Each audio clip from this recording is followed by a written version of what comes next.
नमो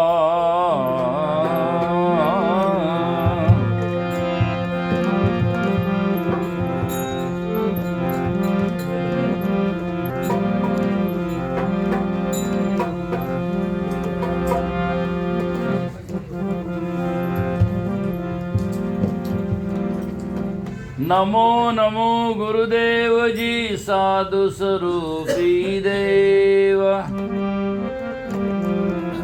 आदि अंत गुण काल के जानन आरे वेव।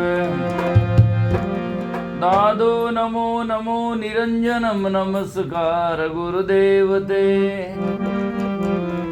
वंदनम सर्वसाधवा प्रणामं पारंगते।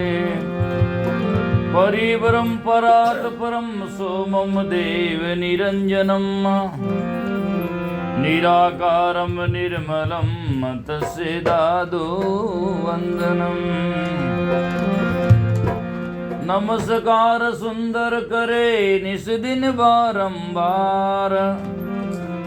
सदा रहो मम शीश पर सद्गुरु चरण तुम्हारा। दादो सतगुरु से जिमे किया बहुत उपकार। निर्धन से धनवंत किया गुरु मिलिया दातार। बिन सतगुरु बंचे नहीं। फिर बूढ़े बहुमाई। बहु सागर री त्रास से सतगुरु पकड़ी बाई।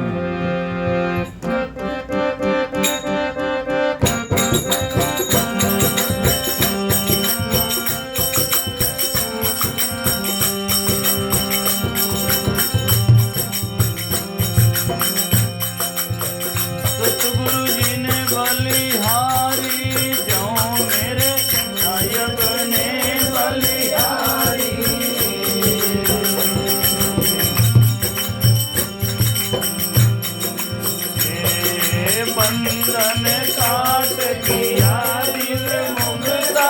बंधन काट किया सारी विपत निवारी। जो मेरा सतगुरु ने बलिहारी।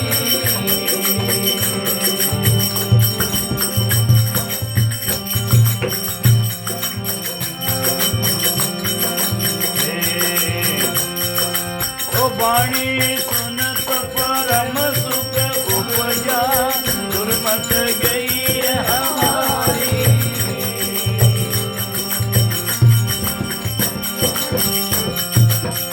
वाणी सुनत परम सुख उपजा। दुर्मत गई हमारी।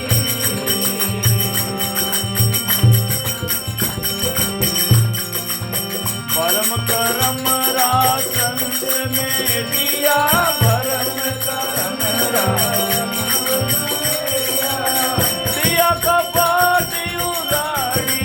जो मेरे सतगुरु जी ने बलिहारी।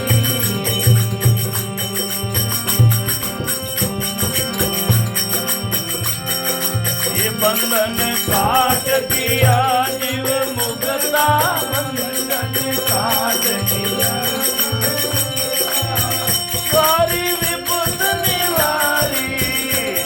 ओ सारी विपत निवारी। जो मेरा सतगुरु जी ने बलिहारी।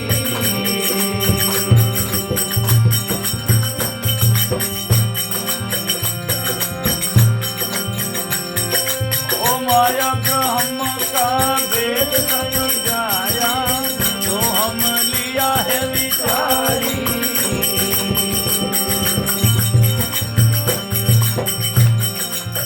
माया ब्रह्म का वेद समझाया। तो हम लिया है विचारी।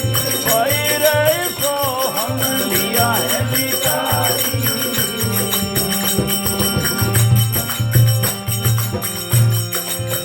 आज पुरस उरे अंदर दर्शा।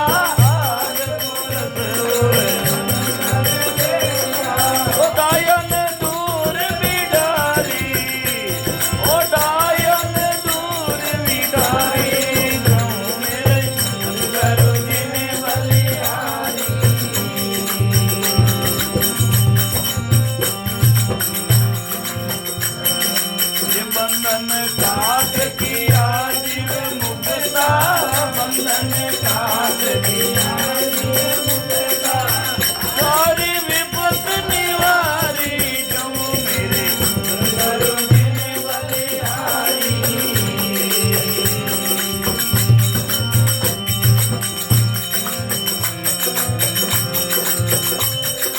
ओ दया करी मेरे सतगुरु दाता हमके लिया है उबारी।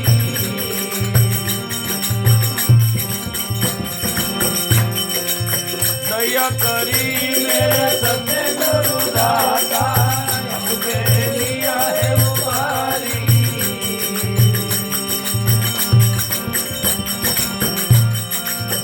भवसागर में डूबत तारा, भवसागर में डूबत तारा, ऐसा पर उपकारी, ऐसा पर उपकारी जाऊं मेरे सतगुरु दीन बलिहारी।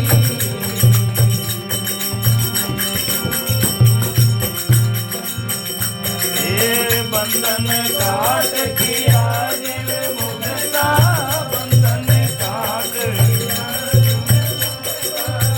सारी विपत निवारी जाऊं मेरे सतगुरु दीन बलिहारी।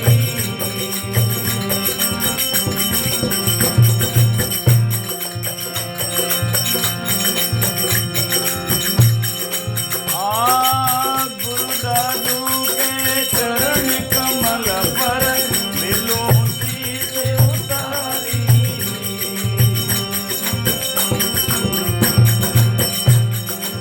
गुरु दादू के चरण कमल पर मिलूं शीश उतारी।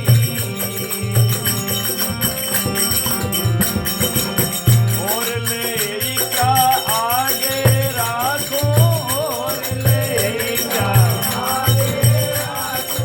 सुंदर भेष तुम्हारी, सुंदर भेष तुम्हारी जाऊं मेरे सतगुरु दीन बलिहारी।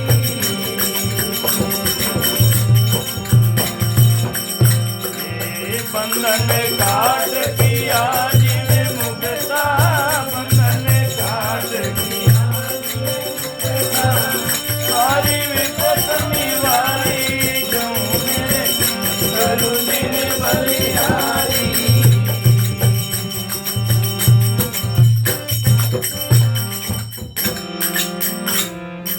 बोलो सतगुरु जी महाराज की जय हो। सतगुरु कबीर साहिब की जय हो। सतगुरु लुमाराम जी साहिब की जय हो। मात पिता गुरुदेव की जय हो। सनातन सत्य धर्म की जय हो। तो ऐसे संत महात्मा कहते सजना जाऊं मेरे सतगुरु ने बलिहारी। बाकी कोई वाणी में नहीं लिखा कि जाऊं मेरे बेजी ने बलिहारी। ऐसी कोई संत महात्मा की वाणी नहीं है। या जाऊं मेरे नेता साहब ने बलिहारी, राजा साहब ने बलिहारी, ऐसा भी नहीं लिखा। क्यों नहीं लिखा कि ये सब लोग परपंची है, दुखी है, मिलकर दुख ही देते हैं। एक आदमी अपने सगा संबंधी से मिलता है तो अपना दुख व्यक्त करता है, दूसरा अपना दुख व्यक्त करता है, दोनों की डबल हो जाता है। हामी फिर बात क्या है, संत महात्मा सुखी होते हैं, उनके पास में जाते हैं, यदि उनमें कोई शंका समाधान बताओ तो उनका ज्ञान से निवेरा करके उसको शांत करते हैं। और वो कहते हैं सुख दुख तो आते रे जिम आवे दिन रैन, तू क्यों खोवे रे बावरा अपने मन की चैन। सुख और दुख तो रात और दिन आते जो आते रहते हैं, और तुम अपने चैन क्यों खोते, ये तो आते रहेंगे। यदि दिन आया तो दिन के पीछे रात है, रात है तो रात के पीछे दिन है। सुख के पीछे दुख छिपा रहता है, दुख के पीछे सुख छिपा रहता है, अव्यक्त में रहता है, अलग हो ही नहीं सकता है। तो संत उनसे ऊपर उठे हुए होते हैं। इसीलिए संत महात्मा कहते हैं जाऊं मेरे सतगुरु ने बलिहारी। सतगुरु जी को बलिहारी है, बलया जाता हूँ, वारणा करता हूँ, न्योछावर होता हूँ उन पर। उन्होंने मेरी जिंदगी में सुख दिया, क्यों कि ज्ञान बता दिया। सदगुरु वो पद है जो एक एक बात को समझा देते हैं, जिससे आदमी निश्चिंत होता है। बाकी इनके पास में दूसरा कोई धन नहीं है, लेकिन सबसे बड़ा धन है वो ज्ञान धन है। और ज्ञान जब आदमी होता है तो कुएं में बैठा बैठा भी शांति से बैठ सकता है, और जाकर के सजना भूखा रहता तभी वो शांति से रहता है। उन्हें मालूम है मेरे प्रारब्ध में नहीं है तो मिलेगा नहीं, बस वहीं बैठो आप जा कर के। और यदि जिसका आदमी को ज्ञान नहीं है तो प्रारब्ध में है तो मिलेगा, जो नहीं है तो नहीं मिलेगा। फिर भी आकांक्षा उससे छूटती नहीं, वो सोचता है कि वह कब मिलेगा कब मिलेगा। और ऐसे ऐसे आदमी दुनिया में है जिन्हें अरबा संख्या की धन संपत्ति है, फिर भी लालसा तो बंद है नहीं, वो चाहता और ज़्यादा। मिंदर के बाहर में सजना आप जाते हैं ना, मिंदर में बाहर में बैठे जो 10-15 रुपयों के भिखारी है, उसको कोई बाहर में मिंदर के बाहर में बैठे वाला भिखारी आपसे 1000 रुपया कोई नहीं मांगता। चाहो वो देखो, वो कहता बाप जी 10 रुपया दे दो, कोई 5 रुपया दे दो, इससे ज़्यादा नहीं है। और मिंदर में जान बैठो जी, वो लाखों रुपया और भिखारी है, वो जान वो 10 रुपया नहीं मांगे। वो मिंदर के अंदर में बैठा भगवान से मांग रहा, वो लाखों रुपये का भिखारी है। जिसके पास में लाखों रुपये वो कहे बाप जी करोड़ रुपये हो जाए, ठीक है ना। वो वहाँ बैठा भिखारी, उससे बड़ा भिखारी है, तो वह जा करके इस प्रकार से। तो कहने का अर्थ यह है कि जीवन में सजना हमें समझने की जरूरत है। तृष्णा जब शांत होती है जब आदमी के जीवन में ज्ञान होता है, नहीं तो जो 10, 20, 50 भविष्य तो हो 1000 तो लाख मंगेगी, कोटि अरब खरब असंख्य धरापति होने की चाह जगेगी। स्वर्ग पताल को राज करो, तृष्णा आदि आगे आग लगेगी। सुंदर एक संतोष बिना सट तेरी, तो भूख कभी नहीं भगेगी। संतोष के बिना तेरी क्या भूख। एक शहर में मैं गया, वापी में सजना, तो एक आदमी मिला मुझे, और मारवाड़ में सजना जिसके एक ट्रक है वही रोटी खा रहा, भोजन पा रहा ना, अपना जिंदगी गुजारा कर रहा है। वो क्यों महाराज 26 ट्रक है, दाल रोटी मिल रही है, मिल के बारे बात, हाँ दाल रोटी मिल रही है, कोई बात नहीं, फिर भी। और अब वो कह रहे हो कि अब 100 ट्रक करनी ताकि दाल रोटी मिलती रहे। मैं बड़ा विचार में आया, मैं कि वाह भाई मांगा क्या दुनिया की रीति है। अब एक ट्रक वाला भी दाल रोटी खा रहा है, 30 है वो दाल रोटी मिल रही है, यानी बड़ा 100 करनी दाल रोटी खानी है। तो स्पेशल क्या है, तो इसे एक बड़ा एक में जो क्या संतुष्ट है वो बढ़िया है ना। तो कहने का अर्थ ये संसार में सजना, जब आदमी के जीवन में विवेक आता है, उन्हें समझ में आता है, तो ठीक बात है। तृष्णा यदि करें तो आप नहीं करें, मैं करूं तो मेरे जीवन में दुखी रहने का कोई वारो पार नहीं है। मैं भी देख लूँ अमुक आदमी के वो गाड़ी है, अमुक आदमी के इतना महाराज के इतना बड़ा आश्रम है, अमुक आदमी के इतने बड़े इतने लंबा चौड़ा संप्रदाय और चेला है, मेरे तो 2-3 ही है बस। तो मैं भी दुखी होने बैठता हूँ, रात दिन पछता रहो भलाई। और नहीं समझ यदि करें तो वो भी महाराज थे जो कैर के झाड़ के नीचे खेजड़ी के नीचे बैठकर भजन करके अपना जीवन यापन किया। आज आश्रम में सब है, क्या कमी है, कुछ भी नहीं है ना। तो विवेक से देखो तो कोई कमी नहीं है, और नहीं तो सजना किसी के बाद में कि जीवन में ऐसी जाकर के जमी नहीं है, बस वो जिंदगी गुजारते जाओ, तृष्णा में मरता जाएगा। और सुखी रहने का मंत्र यही है, हमेशा हमेशा अपने से नीचे की तरफ में देखो, और जीवन में जितनी आकांक्षा है उनको कम करो। और वो कब कम होगी, उससे निस्सार देखेंगे। जैसे एक मोबाइल फ़ोन है या कोई वस्तु है, उससे हमारा मन जब टूटेगा कि हमें निर्णय हो जाएगी बेकार का है, खराब हो गया, तब हमारा मन टूटेगा। यदि अच्छी है, सच्चा है, तो मन टूटेगा थोड़ी, जब कामयाब है। तो संसार से मन जब उबता है, या उससे उपराम जब होता है कि संसार को आप नश्वर देखते हैं। जैसे एक आदमी सपना देखा और सपने में धन मिला, मालो माल हो गया, जी आँख खुली खालो खाल है ना, कुछ भी नहीं मिला है, तो उसमें आदमी उसके लिए रोता नहीं, उन्हें मालूम है तो सपना था, बात को मिलने का है ही नहीं। तो ज्ञान होते ही उस सपने का आँख में भूल जाएगा, उसको छोड़ देगा। ऐसे ज्ञान हो जाएगा, उससे निर्णय हो जाएगा कि अब मेरे संसार में जो मिला है वो भी एक दिन छूटने वाला है, और बस ये छोटा वापस आने का है ही नहीं। इसी में तथ्य में सच रहता है। तो जो मेरे सदगुरु ने बलिहारी, क्यों कि बंधन काट किया जीव मुक्ता, सारी विपत्ति निवारी। जीव के बंधन है, किसका है बंधन? सबसे बड़े बंधन है अज्ञान के। अज्ञान का मतलब है जो नहीं है उसको जान रहा है, मान रहा है। उसका बंधन है।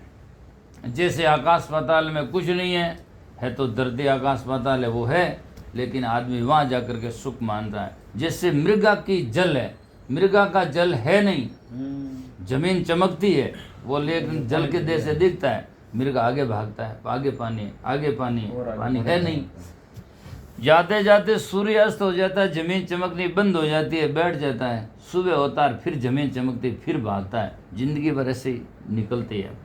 और मृगा की तृष्णा रात में तो खत्म होती है, और मनुष्य की तृष्णा रात में भी खत्म नहीं होती। सोता तो उसी में सोता है, उसी में रात में वही व्यापार कर रहा है जो होता है, दिन में कर रहा है वही कर रहा है ना। मृग तृष्णा तुझको लगी, भटकत है दिन रैन, थल का ही जल दिखत है, एक पलक नहीं चैन। थल है, जल दिखता है, पर है ही नहीं। तो ऐसे जो मृग तृष्णा में पानी है नहीं दिखता है, उसमें जान का ये भ्रम ज्ञान है। ऐसे ही आदमी, ये तो उदाहरण है, ऐसे ही आकाश में भगवान मान रखा वहाँ मिलेगा, वहाँ है नहीं, लेकिन आदमी आकांक्षा से जो खोजता रहता है जिंदगी भर, वहाँ है नहीं। ऐसे ही परिवार और दुनिया में सुख खोजता, वहाँ है नहीं। छोटा बच्चा होता है, उसको यौवन में सुख देखता है, मैं बड़ा हो जाऊँगा, बाद में सुखी हो जाऊँगा। बड़ा हो गया, उसको कहता, वो कहता शादी हो जाएगा तो सुखी हो जाऊँगा। शादी हो गई, वो कहता बच्चा हो जाएगा तो सुखी हो जाऊँगा। बच्चा हो गया, वो कहता बच्चा पढ़ लिख ले, बड़ा हो जाए तो सब सुखी हो जाऊँगा। बड़ा हुआ, ज्यों ज्यों और खड़ा हुआ, ज्यों ज्यों और जाकर झंझट पड़ा। अब वो कहता बस बूढ़ा होएगा तो सुखी हो जाएंगे।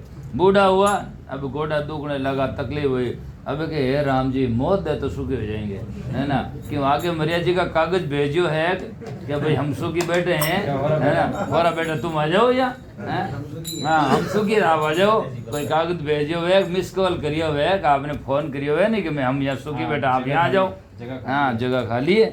तो ये केवल जाकर के दुनिया में, इसको कहते हैं जाकर के मृग तृष्णा, है नहीं पड़वा दिखता है, आखिर में निराशा हाथ लगती है, ठीक है ना। ऐसे ही आदमी के जीवन में सुख, तो खोजने की दिशा सही नहीं है, गलत है, इसलिए सुख मिलता नहीं है। जैसे और उदाहरण देखें तो क्षितिज, क्षितिज कहते हैं जमीन आकाश मिला हुआ दिखता। तो अब हम यहाँ से देखते हैं तो 2 किलोमीटर आगे हूँ, जमीन आकाश मिला हुआ दिखते हैं। आगे जाओ, आगे आगे जाओ, आगे भारतरो छोर कन्याकुमारी उठे तो मैं 4 बार गिड़ो, आगे दिख तो पता नहीं कहाँ मिला हुआ है। मिला हुआ तो है ही नहीं, केवल दिखने मात्र है। ऐसे ही ये संसार में सुख दिखता है, सुख है ही नहीं, दिखने मात्र है ही नहीं। तो सुख आखिर कहाँ है? सुख उसको उलट करके भीतर की तरफ में है, ज्ञान की तरफ में है और सत्संग की तरफ में संसार में सुखी है। आज आप देख सकते हैं एक आदमी रोड पर सो रहा है, फकीर, खाया पिया सोया, बस नींद आराम से आ रही है। न तो लूटने का डर है, न जल्दी उठने का डर है, न किसी का छूटने का डर है ना, कोई डर को नहीं। और एक आदमी महल में सोया हुआ, उसको करवटें बदलता, नींद नहीं आती है और टेबलेट लेना पड़ता नींद का। तो बोलो सुखी कौन है? सुखी तो वो है जो जाकर के रोड पर है, जो उसको नींद तो आती है ना, और यहाँ तो नींद नहीं आती है। गाड़ी रडाट करते छोटे भाव। आप सोच सकते हैं पुराने लोग, हमारे बुजुर्ग लोग क्या होते हैं क्या, नींद तो सुली की जगह आ जाती है और प्रत्यक्ष में है। जैसे आदमी गाड़ी चलाता है और नींद आई जो तो गाड़ी गिरेगा तो मरेगा और क्या होगा, फिर भी नींद मौत का डर नहीं मानते, नींद आ जाती है, गाड़ी गिरती है, कितने लोग मरते हैं। तो मौत की जगह में नींद डरती नहीं है, और यदि महल में पलंग पर डरती है तो वो कितना दुख है बताओ आप, मौत से ज्यादा। यदि वहाँ नहीं आती है तो आप सोचोगे वो कितना दुखी है, मौत से ज्यादा दुखी होगा, तब नहीं आती होगी। सुखी आदमी की पहचान यही है, दिन भर में काम करे, आवे घरे, रेस्ट करे, करते ही नींद आ जाए, सोच लो बच्चे सुखी है। करवटा बदलनी पड़ेगा, सोचो मैं क्यों चुभ रही है ना, इसलिए नींद नहीं आती है जाओ करके। तो इसीलिए ये बंधन जब टूटता है, अज्ञान का बंधन है, मतलब पानी है ही नहीं जहाँ पानी दिखता है, ऐसे ही जहाँ सेवा है ही नहीं, सेवा को कोई महत्व है ही नहीं, फिर भी वो लोग वहाँ अंधविश्वास में चले जाते हैं। तो संत महात्मा कहते हैं यहाँ क्यों करते हो, यहाँ जाकर के कुछ नहीं मिलेगा, इसलिए आप सही दिशा में जाओ, सही दिशा में जाओ, रास्ता जिधर है वहाँ जाओ, गांव जिधर है उधर पेंडा करो। तो जाओ मेरे सदगुरु ने बलियारी, बंधन काट किया जीव मुक्ता, सारी विपत निवारी। वाणी सुनत परम सुख उपजा, दुर्मत गई हमारी। उन संत महात्मा की वाणी सुनते ही प्रेम पैदा होता। क्यों? कि संत प्रेमी है, प्रेम करते हैं, उनके राग दोष और बैर है ही नहीं। इसलिए जितने संतों के फोटो है आज देख लो, किसी महात्मा का फोटो में हाथ में देख लो और यूं करियोड़ो, या तो यूं बैठा है अपना मस्ती में, और या तो कोई रात में माड़ा है, और या ज़्यादा है तो यूं हाथ करियोड़ो। क्यों? वहाँ कोई बैरी है ही नहीं। और बाकी जिन्हें बैरी है वहाँ हाथ में तलवार है, भालो है, नकने की है, नकनी है, बाने हाथ में तो भालो है, समझ नाड़ो कालो है, मुझे ध्यान तो है नहीं, है नहीं। आदमी के जीवन में सजना चीज जो रखता है, एक आदमी के यहाँ कमरे में आप यहाँ घुसो, मकान में घुसते यहाँ आपको तलवार नजर में आए तो आप जान जाएंगे, कहने की जरूरत नहीं, या तो आदमी हिंसक है, शिकारी है, और या शिकारी नहीं तो उसको डर है कि मुझे कोई मार देंगे, इसलिए डरपोक, इसलिए शस्त्र रखता है। बाकी शस्त्र की कहाँ जरूरत है। ऐसे ही आदमी के मेरे पास में फ़ोन है तो आप मैं नहीं कहूँ, तभी फ़ोन देखते ही आप निर्णय कर लेंगे कि महाराज के फ़ोन आवे एंड फ़ोन करे इन वास्ते आगे। यूँ तो है नहीं कि मैं फ़ोन सुनूँ ही नहीं और करूँ ही नहीं और फिर भी बोझा गद्दे की तरह ढोता रहूँ, है ना, ऐसे थोड़ी होता है। तो जो आदमी वस्तु रखता है तो वो उनके जीवन के भीतर के प्रभाव होता है, उनके जो हृदय की भावना का वो उद्घाटन है, वो उसमें क्या है वो रखता है। इसीलिए और जो आदमी जाकर स्वयं डरपोक है या डरता है या हिंसा करता है, उसकी उपासना, उसकी सेवा करके आप यदि शांति प्राप्त करना चाहते हैं या जाते हैं या दुखों से मुक्त होना चाहते हैं, कदाचित संभव नहीं हो सकता है। स्वयं जाकर के वो तो डरपोक है, स्वयं जाकर के हिंसक है, तो आपको जाकर के ज्ञानी कैसे बनाएगा? ज्ञानी वही बना सकता है जो जीवन में ज्ञानी है और स्वयं शांत है, उसी के पास में जाकर शांति प्राप्त कर सकता है, अन्यथा नहीं हो सकती। ये है तो समझने की जरूरत है, आदमी सही दिशा में जाना चाहिए जिधर सही है। तो का दया माया ब्रह्म का भेद समझाया। माया क्या है? जैसे अभी मैंने कहा पानी नहीं है, पानी दिखता है तो नहीं है, और उसको प्रतीत होता है और उसमें मानता है, असत्य, उसे माया कहते हैं। तो माया ब्रह्म का भेद समझाया। जीव की कल्पना है वो सब माया है, और जीव की आत्मा ज्ञान है वो जाकर के सजना जीव चेतन ब्रह्म है। तो माया ब्रह्म का भेद समझाया। सोम लिया विचारी, आदि पुरुष और अंदर दर्शा डायन दूर विदारी। आदि पुरुष परमात्मा सत्य चेतन अनादि से है, वो कहाँ है? घट के अंदर में, है ना। डायन दूर बिडारी अर्थात दुविधा है, वो सब निकाल दे कि भगवान परमात्मा कहीं आकाश पाताल में है। और कहते तो सब है। आज आपसे पूछ ले, जो बोधि है अबोधि है, चाहे नर नारी कोई भी है, किसी से पूछ ले भगवान कहाँ रहता है, शायद एक आदमी नहीं कह पाएगा कि अमुक मंदिर में बैठा है, कोई नहीं कहेगा। सबके मुख से निकला भगवान तो घट में ही है, सबके मुख से निकलती है।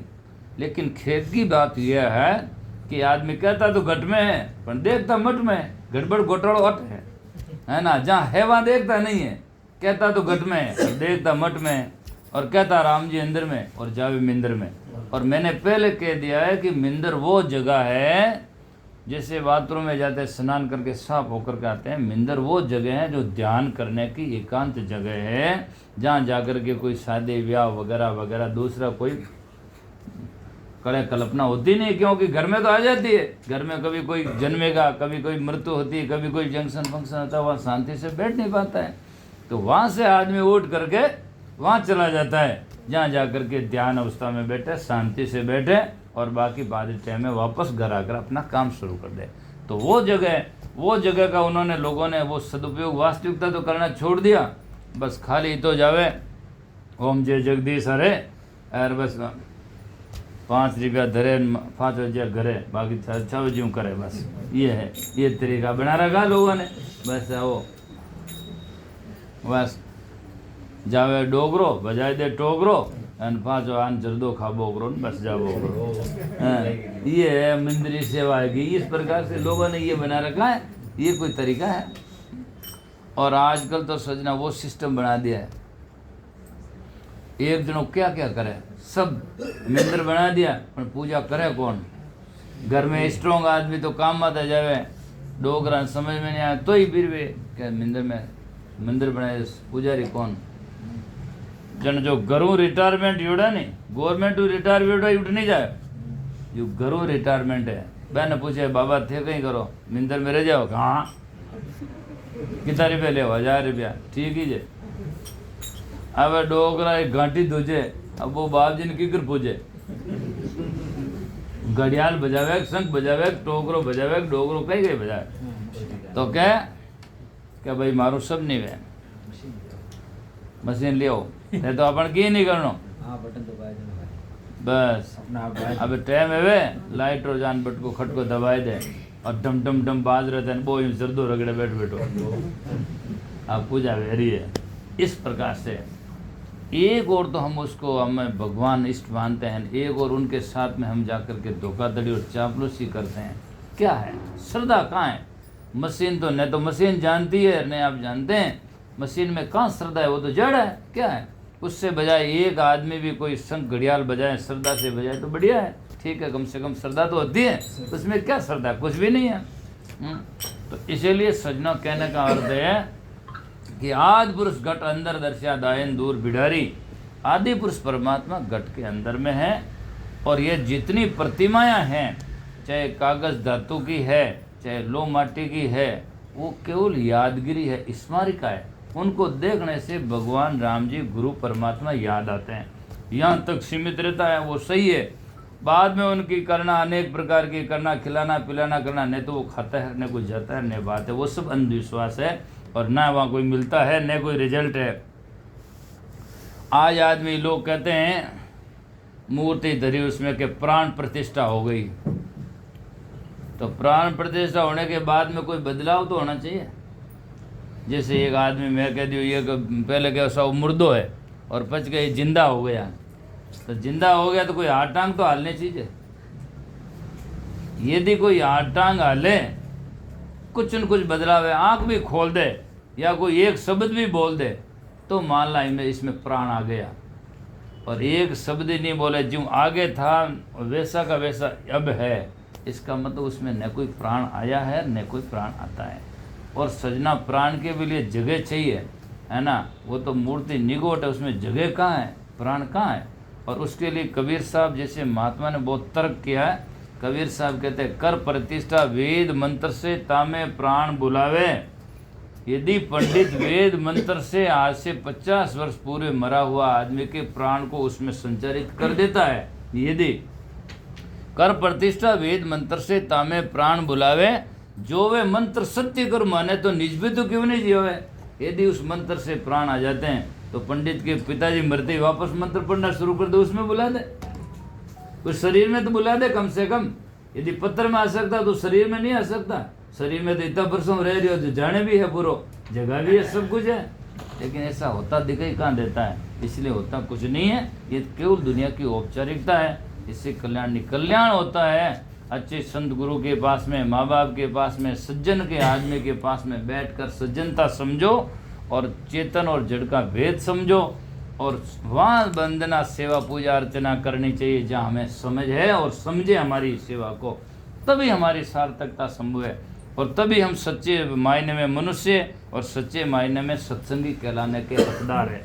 नहीं तो सजना अंधा धुंधे आंधा आदमी आंधारी नगरी आंधो पकड़ी है बढ़िया काल में जाए, बस जा करके आ गई अंधे और पकड़ने वाला भी अंधा, दोनों ही जा करके बस मरते जाओ।